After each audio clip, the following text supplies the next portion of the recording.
steaks and sausage. Kiss me, honey, do, 'cause your brand of loving brought me home to you.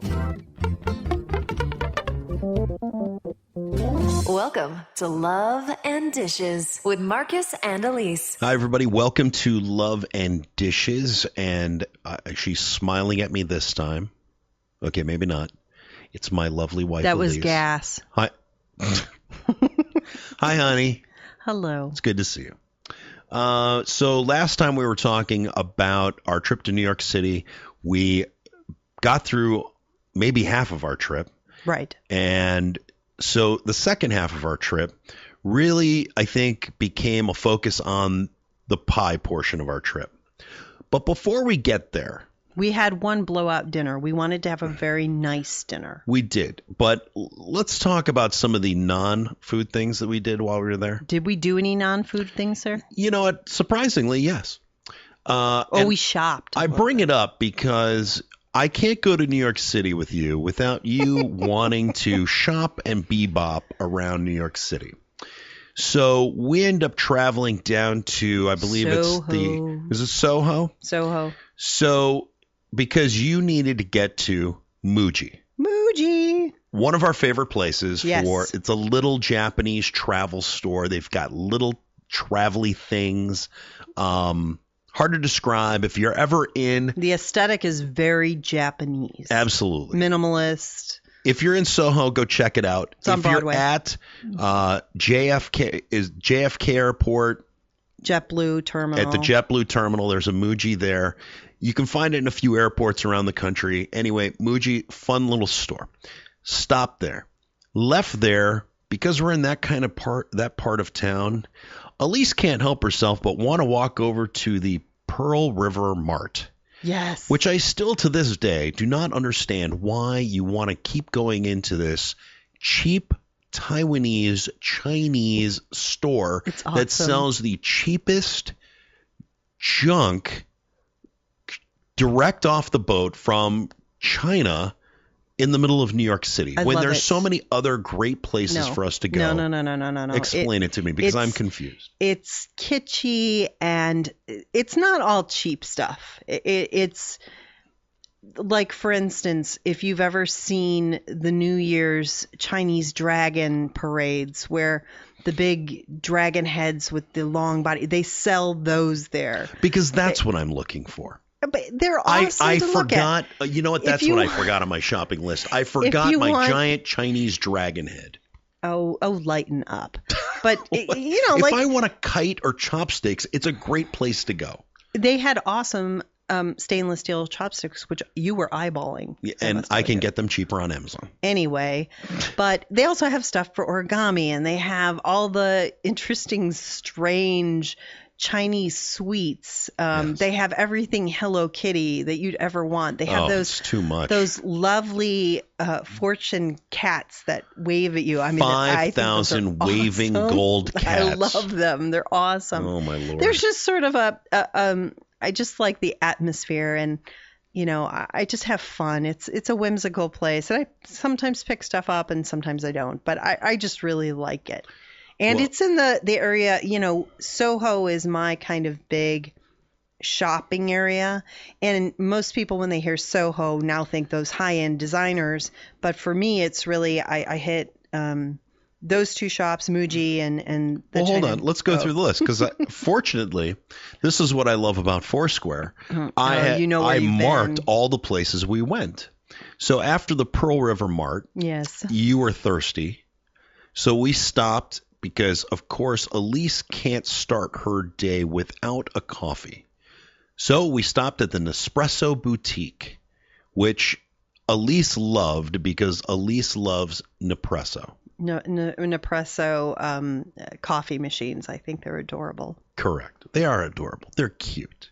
They're so cute. When we go up to Montreal, every hotel room that we usually stay in has a Nespresso machine, and I can just sit there and make myself espresso shots. And you think it's better than Keurig? Yeah. Oh yeah. Oh yeah. Leaps and bounds it is. All right. It's European, All you right. know. Well, the one stop that we did make for me probably was the fact that I stopped at the Apple store.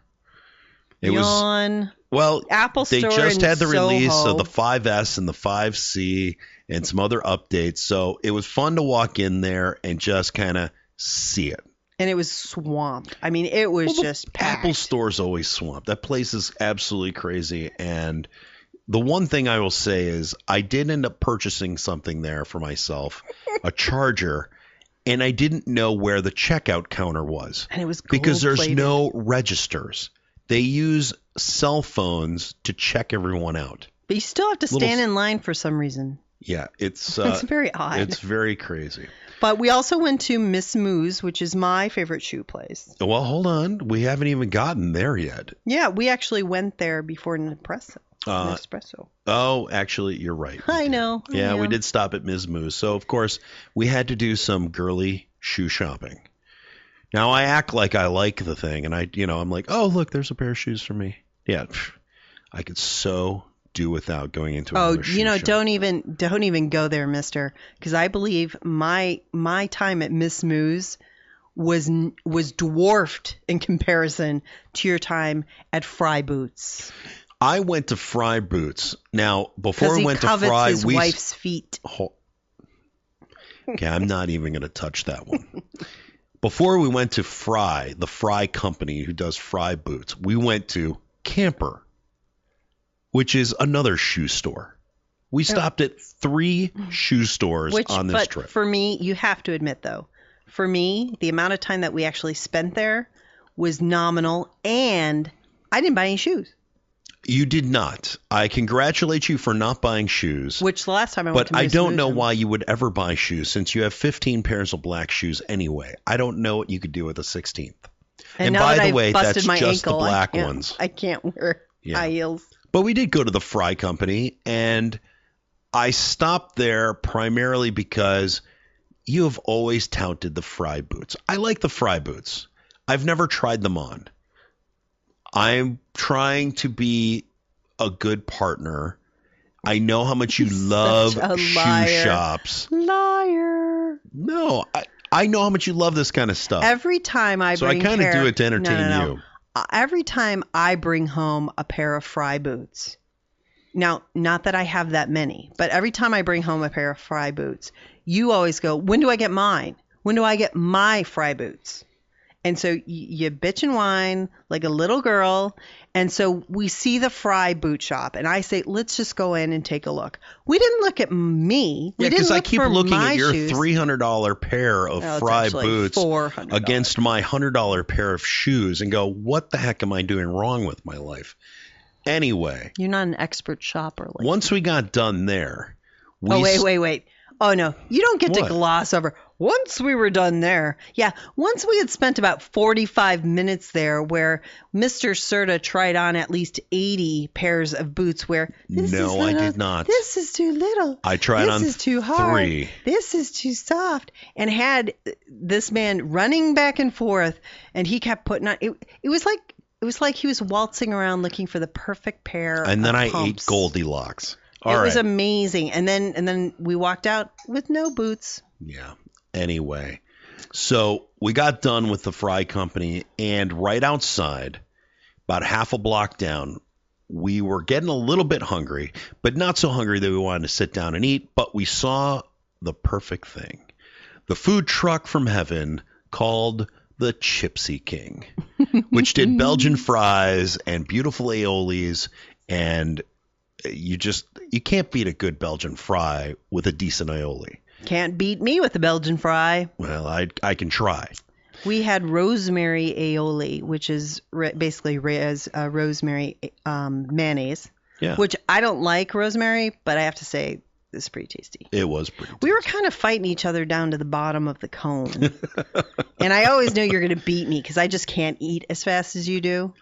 But what you also missed, which was kind of fun and not necessarily food related, we went to Sabon, which is sort of a French beauty store for like soap and shower gels. I tried to pass it over because I didn't want any guys to hear that I'd gone to Sabon. No, he went to Sabon and he had a hand washing and massaging, scrubbing, exfoliating with his wife, and we did that. And wasn't that romantic? That was romantic. And we also walked out of there with some lovely items, too, that are very smelly. It was good. Well, the Gypsy King was wonderful, and I think we did a little bit more walking from there, but then we kind of just headed back to the hotel room. No. What am I you're missing? just missing Dean and Deluca, man. Oh, that's right. My Mecca. Well, I understand why that did not make it, because we had a little bit of an incident. Oh, yes. And that's why it did not make it onto my phone. Oh, well, you had an incident. I had a ball. Yes, you so did let have a me ball. let me describe Dean and Deluca And because this, you were people, Dean and Deluca, this was not the little tiny one in Rockefeller Center.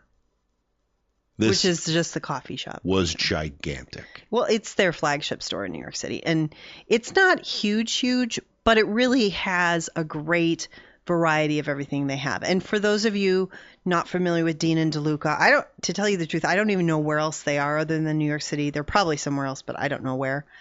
It's a gourmet food store, and it's one of the originals. It's located in Soho. I think it's Prince and Broadway, or Spring and Broadway. I think it's Prince.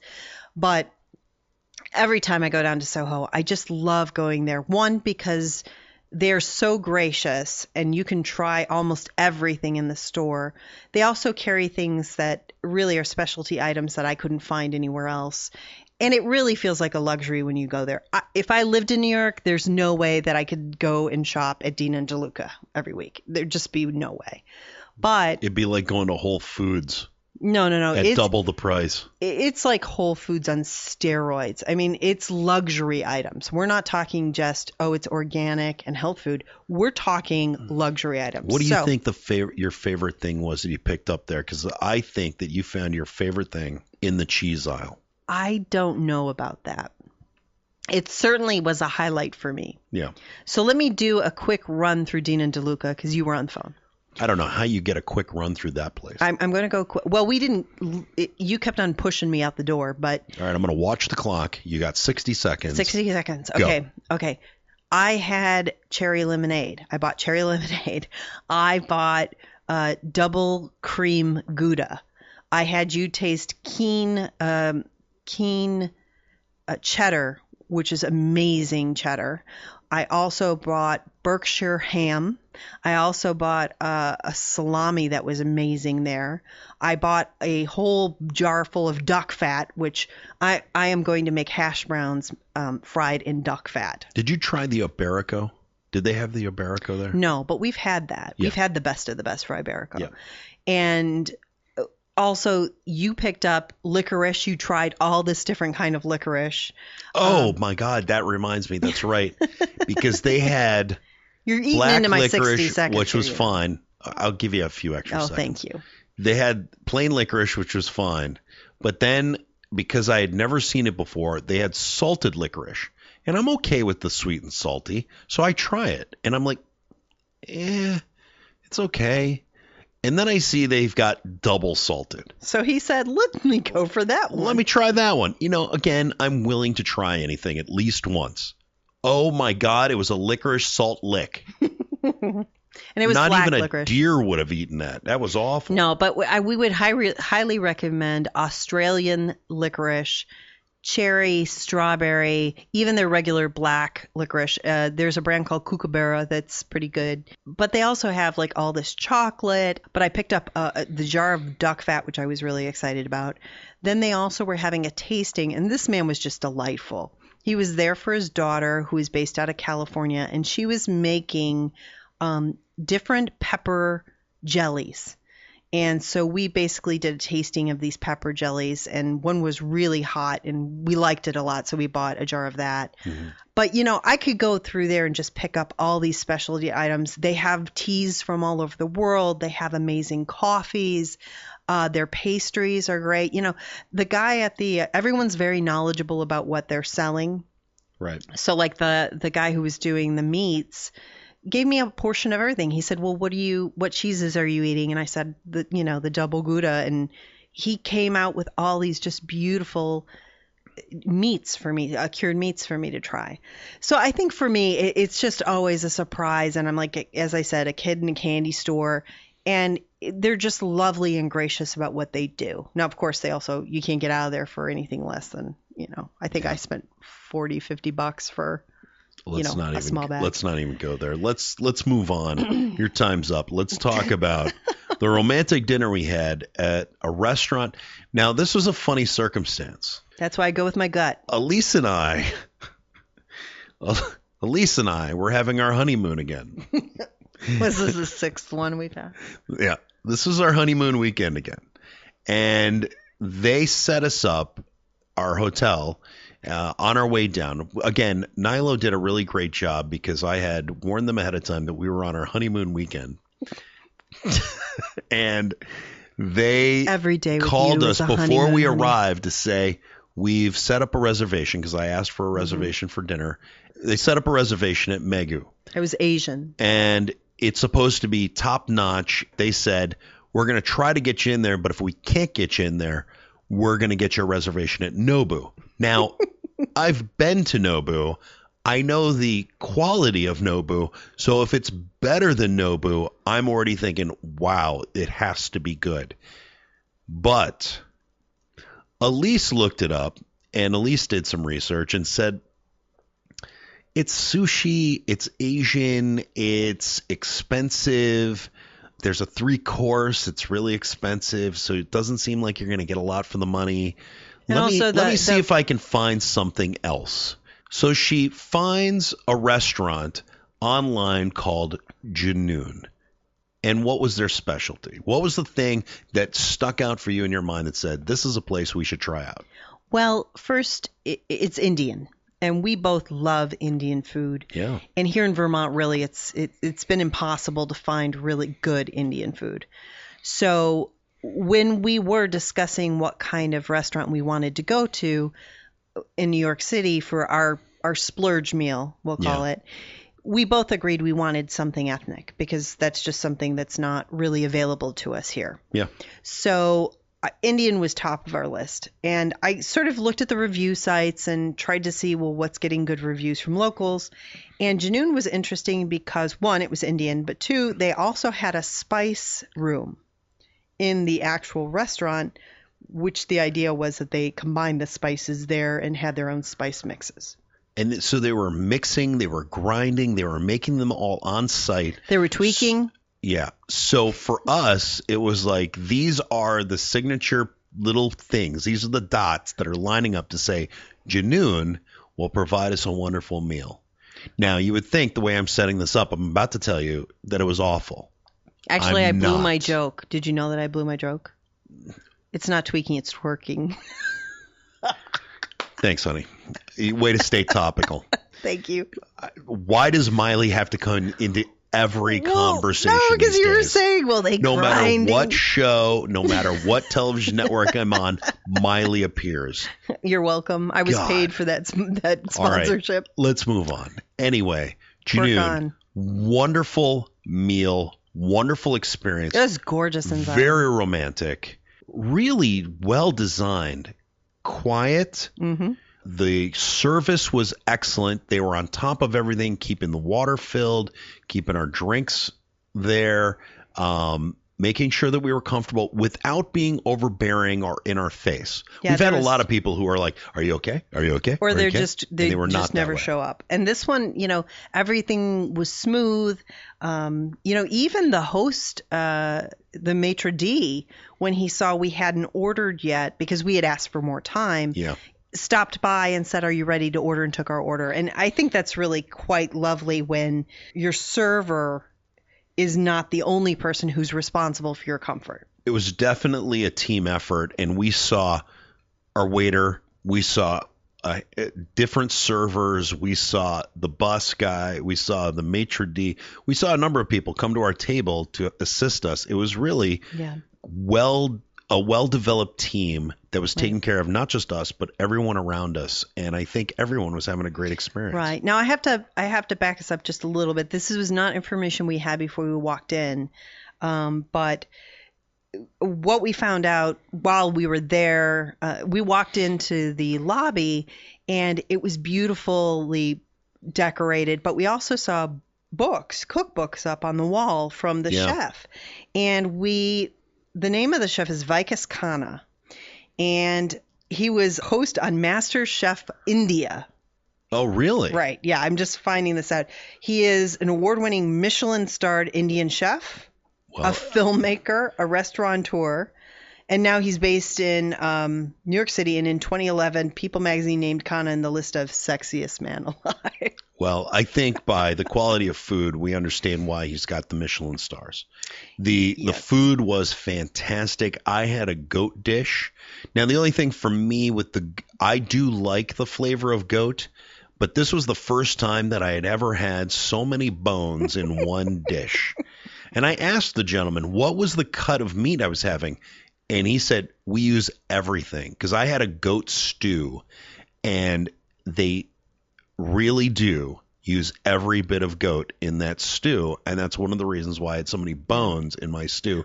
But it was so delicious. Well, and we started out with 2 appetizers, peri-peri shrimp, which I think we both said we were disappointed in.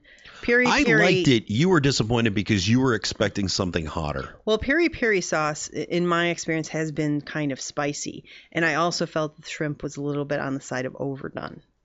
That was a concern of mine. It was just about overdone for me. But yeah. Right. And then we also had a fried paneer with a cilantro sauce that was really amazing. I mean, you fry any cheese in any culture for me and I'm happy. But then we went on and you did have the goat. Yep. And I had a chicken korma, which had the most creamy, delicious sauce. I mean, it was just beautiful. And we had, for the first time, red Bhutanese rice, which was a nice surprise. Usually you don't see Bhutanese rice served, but it's nuttier in flavor and it's really beautiful. It was really delicious, and the beautiful red color really was a standout on the plate when you put that beautiful meat, the beautiful sauce, and then you have that beautifully rose red rice. The plates were gorgeous, and it was so flavorful. It was really wonderful. But anyway, great meal at Junoon. And just also to let everybody know about Junoon, that is the Michelin star restaurant that he was awarded 1 Michelin star for. So I would say, maybe we haven't been conscious of it before, but I don't know that we've ever been to a Michelin starred restaurant. To be honest, it's not a thing that I look for necessarily. I'm looking for other factors, but I now, having had experienced it, understand why they would be deserving of such, because the place itself, the restaurant itself, between its beauty, its layout, the service, and the quality of food, I can totally understand why it would be deserving. But we've got to move on. We got to talk about a couple other things because we only have a short period of time. Because we have to get to our last meal. We've got 2 really great places we got to talk about, and we've got less than 10 minutes to cover it. Okay, well, so stop yapping. Okay, fine. Then let's talk about, do you want to talk about dessert first? Or do you want to talk about that last dinner? Let's get the last dinner in, because I think most of the dessert stuff, with the exception of one place, was kind of like, Okay, so let's talk about our last dinner, which was at Ippudo West, and it was recommended to us. We were actually following friends on Facebook that day, and we saw that Chef John was in town for the barbecue competition and said, I have to stop at Ippudo. So we went to Ippudo West to follow John's recommendation and discovered it was a ramen restaurant. You think of ramen sometimes, or at least I think of ramen sometimes, and I think of those goofy packets that I just slap in boiling water that cost me 40 cents at the store that I, a poor college kid, would eat. That has so much salt in it that you have to drink like a gallon of water later. It's so bad. But every college student, including myself, seemed to be addicted to it one time or another. Yeah, but this was not what you would expect. This was the best soup I have ever had. Well, I don't know how else to say it. Let's start from the beginning. Well, you don't have much time, so make it quick. So we got there and we came in, and it was funny because I don't know if anybody knows Moe's Burritos, but when you walk into Moe's, they go, "Welcome to booze. Well, this was like we got the equivalent of welcome to a Pudo, I guess. But they have a sort of like a sushi bar in the front, and then they have tables on the side. So we were escorted over to the side, and I was really sick by this time. So ramen was perfect for me. Yeah. But I really wanted sake because I was just beside myself. Now, I'm a big fan of unfiltered sake. I like it a little bit on the sweet side. So we both ordered sake, and they brought it in the square cups. And what they do is it's a Japanese tradition to overfill your sake glass for good fortune. And also the extra benefit of being able to pour the extra sake back in. So again, to paint this picture, you have a glass inside a wooden box. So when they pour into the glass, they allow it to overflow, and then you end up with this extra sake in the box. I got more than you. You did. You did, you ass. I have more fortune than you. It was awesome. The sake was really good, but the other thing we ordered before we got the ramen, and we both ordered the same ramen. But I got the one with the pork belly. Right. We got pork buns, steamed pork buns that would blow your mind. Now, if you've ever had steamed pork buns, most of the places that Elise and I have ever gone, they are closed little steamed bun capsules. With like chopped barbecue pork in it. Right, like pulled pork on the inside. And it's mostly bun, so you're kind of like, yeah. And I eat them because I like them. But it's mostly like you taste hoisin sauce, and then you take a little pork, and then you have like this huge billowy cloud bun. Right. In this case, no. They had taken the bun, left it flat, and folded it kind of like a taco around these pork belly slices. It was the most fantastic pork bun I had ever eaten. It was delicious and tender and delectable. And they were like slices. They were like could slices not get of enough. pork. Yeah, they were like slices of pork. They had raw cabbage inside. And they did have a little of their mayo sauce that they had, which was like a sriracha mayo. And it was delicious. And our server, Roxanne, did tell us that Roxanne, we both have to it, said the pork bun was voted #1 in New York City. So that was awesome. So then we moved on to our entrees. We both really their menu. We were there around lunchtime. Yeah, late lunch is only ramen. So don't go in there thinking it was only 3 soups. Right. There's 3 types of ramen, and you could add things to your ramen, but don't go in there expecting you're going to get a bento box or you can have chicken teriyaki. No, this place is about the ramen. So there were 3 choices. You had the classic ramen. You had the modern ramen. All of these were pork-based. Yep. And then you had the karakaman, which was the modern with spicy hot sauce in it. Right. You also then had, you could add things like a soft-boiled egg. You could add bamboo shoots, or in Marcus's case, you could have a kakuni braised pork belly put on top. So we both chose spicy.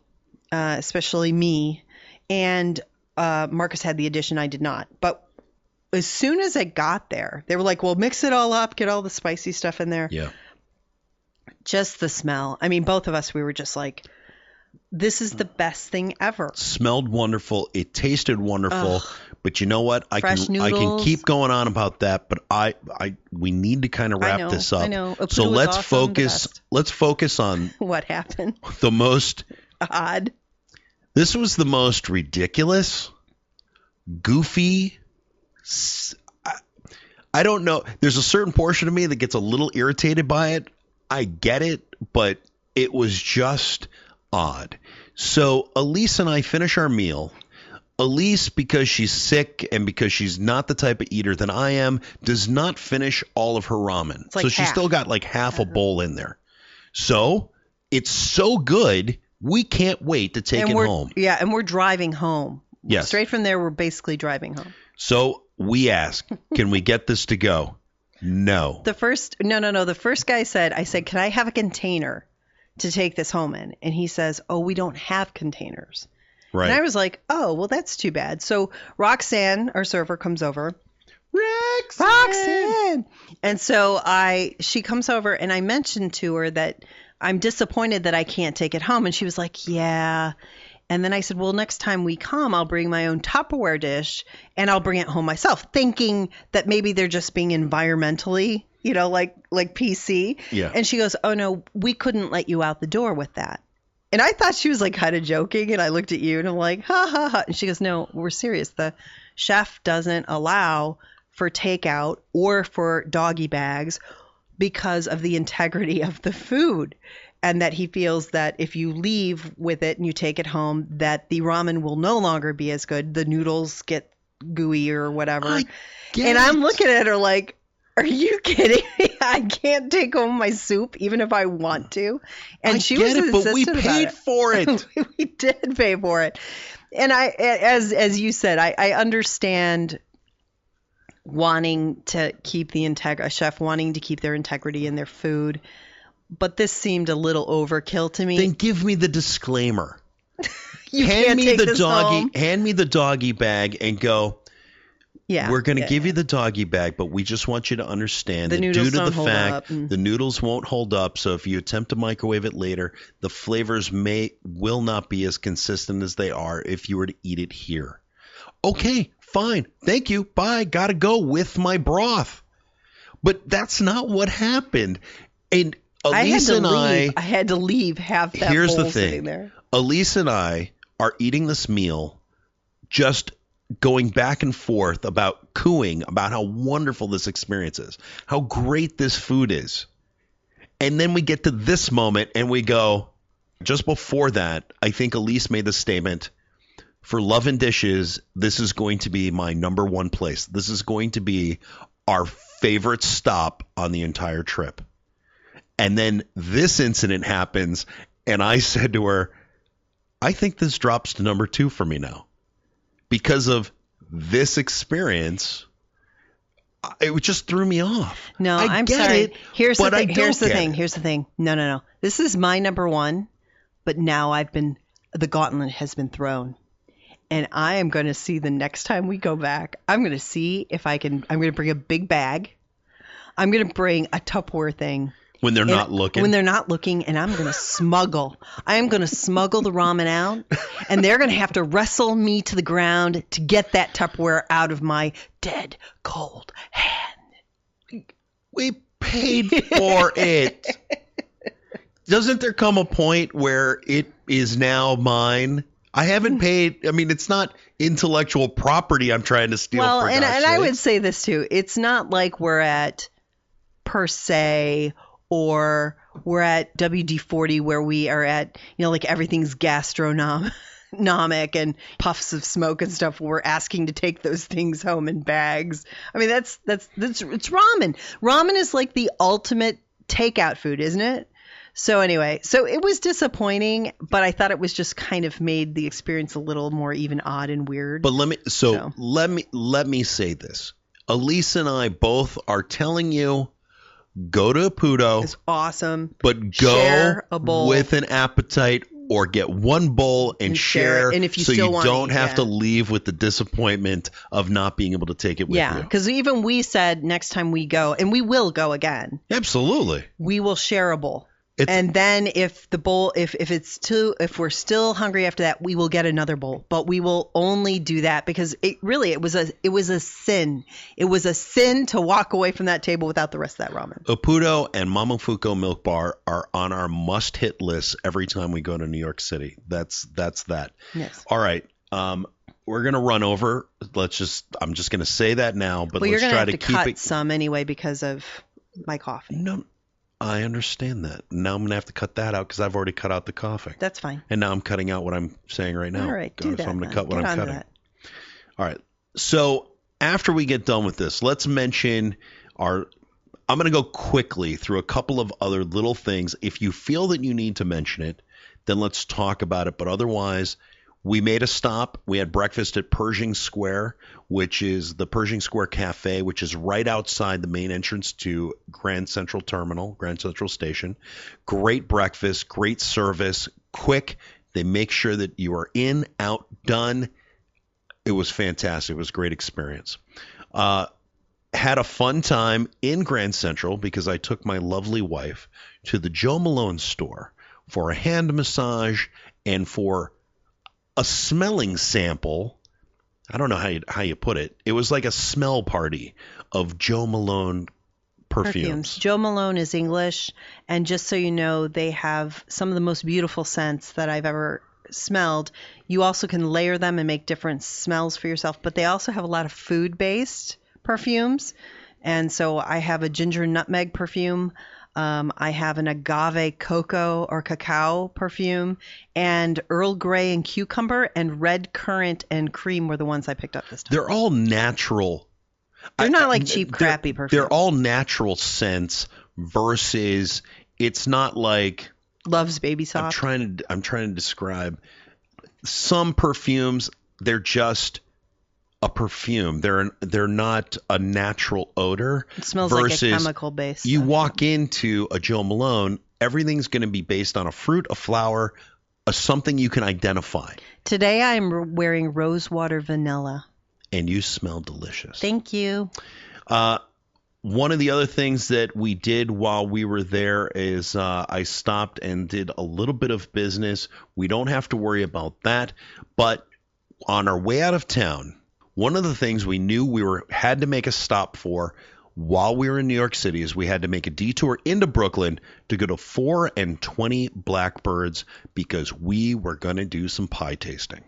Yes, and we had already tasted Pie Face in New York City and was severely disappointed.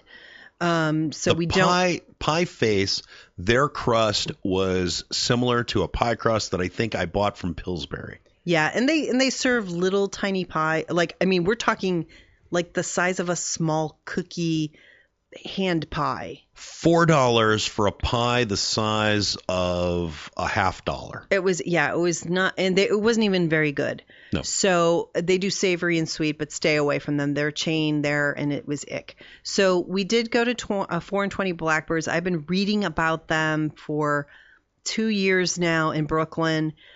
As probably a lot of you know, Brooklyn is now sort of being known for its food, its artisans.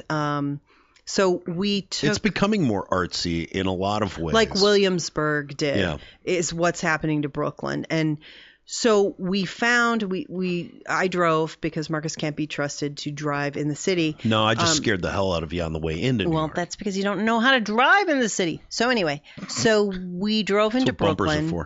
And we pulled up in front of a place that really looked like nothing. I mean, it was very nondescript.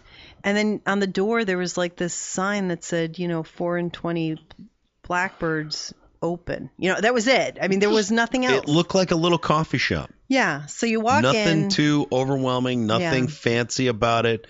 Kind of... I don't want to say run down, but not new or fancy. Yeah, the area wasn't, it was kind of industrial.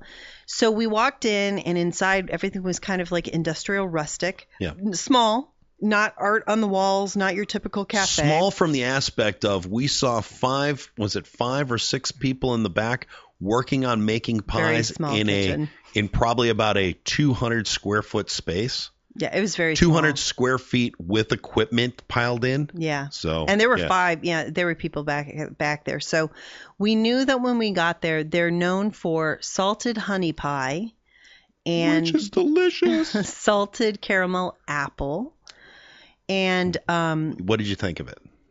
Well, hold on. Let's talk about because I actually didn't have those pies at the actual cafe. Remember, we had different pies. So, and we took some home with us. Yeah. So we got there, and just a delightful place to sit and eat. But I was chatting up with the girl, and we got a slice of salted honey, a slice of the apple, and then you got to stay. We sat down and had, I had a cup of coffee. You had lemon and wintergreen. Yes. Which just the sound of it makes me want to vomit. And then the other one was I had peach crumble.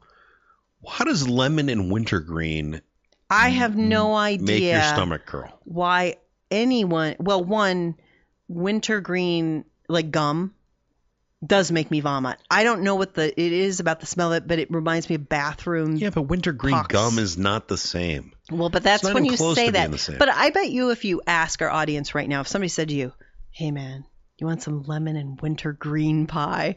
I'm sure they would be like, I don't know about that. Here, But let you me had describe lemon and wintergreen pie. This lemon and wintergreen pie, so it's a lemon curd, and the lemon retained its sourness with a bit of sweet. So it wasn't overly sweet. It wasn't overly sour. It was a delicious lemon curd. The mint, you could see the mint flake in it. But the mint you didn't even realize was there until late on the palate, and then you felt a slight cooling in the back of, and it was so light that honestly, if you ate it too fast, you wouldn't even know it was there. Well, I didn't know. I didn't know it was there. And I did take a bite of it expecting to be totally grossed out, and I wasn't. And I have to say the lemon curd that they filled it with, the wintergreen was lost on me, but the lemon curd was delicious. I don't think I've ever tasted a lemon curd that was so rich tasting. A lot of the lemon curds that I've tasted are they're just straight up lemon and sugar. Yeah. And I just don't, that's not tasty to me. But this one was very velvety and beautiful. So I have to admit for that, I'm not sure I'd make a wintergreen and lemon pie, but it was delicious. My peach crumble was good. It was not my favorite. The peaches were sliced very thin. I have to give them props. They use fresh peaches, which are a pain in the ass to work with. So kudos to them for, going for the fresh route. We both thought the crust was good. You really loved the crust. I love the crust. The crust reminded me of we talked recently about croissants. It kind of reminded me of that because it was so flaky on the bottom, all the way along the edge. I mean, every bit of it was flaking. So you could taste that kind of like the butter and the way that dough came together. It was really awesome. I did a little research because I am a pie baker. I know. And I did some research. And your pie is very good. He has to You say have a that. very tasty pie. Thank you. I appreciate it. Thanks for eating my pie. But as often as I can. I would say, liar. So I would say that when I read over, it's an all butter crust that they use. So they're not using, at first I thought maybe they were using shortening. But what they're doing for the majority of their pies is they pre-bake their shells all the way through.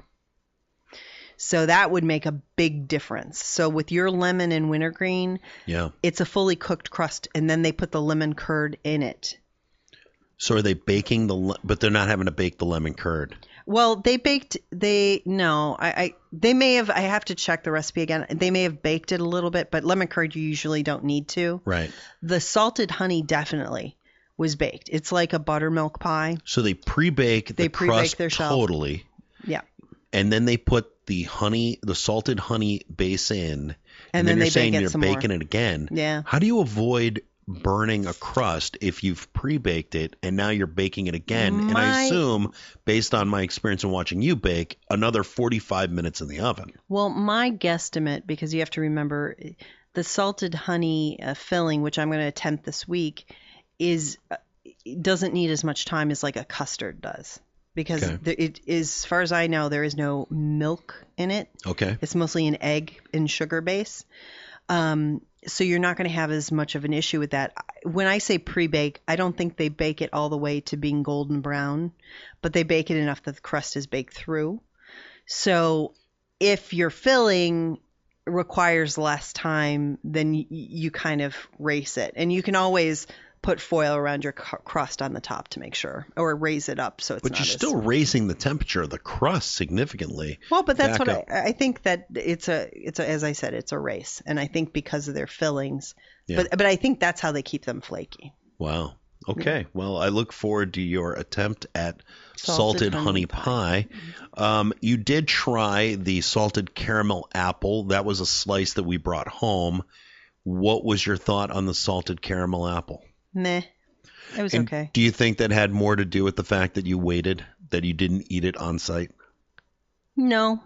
I think for me, the apples were sliced really, really thin. And what they do there... Because you like chunky apple pies. I do. And I realize that's not what the majority of people... And the pies that I actually make for the public, I make thin sliced pies. But myself, I want to actually taste the integrity of the apple. I don't want the apple to be like really, really tender. I want a little bite to my apple. Yeah. But I do realize that's not what the general public likes. So for me, it just was sort of like, eh. And so you like your pie to bite back. I do.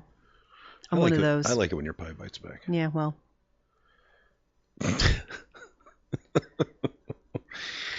Anyway, 4 and 20 Blackbirds. That was our last stop on our New York trip on the way back home. And since this is our sort of wrap up at the end, to let people know what you'll see on the blog is I will post the recipe for the salted honey pie.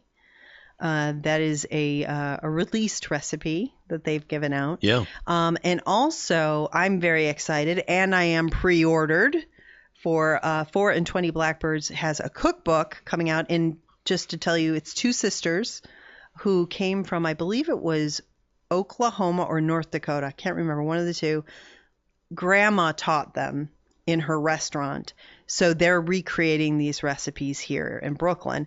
And their cookbook's coming out on October 29th, and you can pre-order for $18 on Amazon, which, hey, we'll provide a link to if you want to get on board with me and eagerly await your cookbook. Fantastic. All right. So you get more information at loveanddishes.com. Also, you can follow us at facebook.com/loveanddishes. Also, be aware that you can find us on Twitter at Love and Dishes.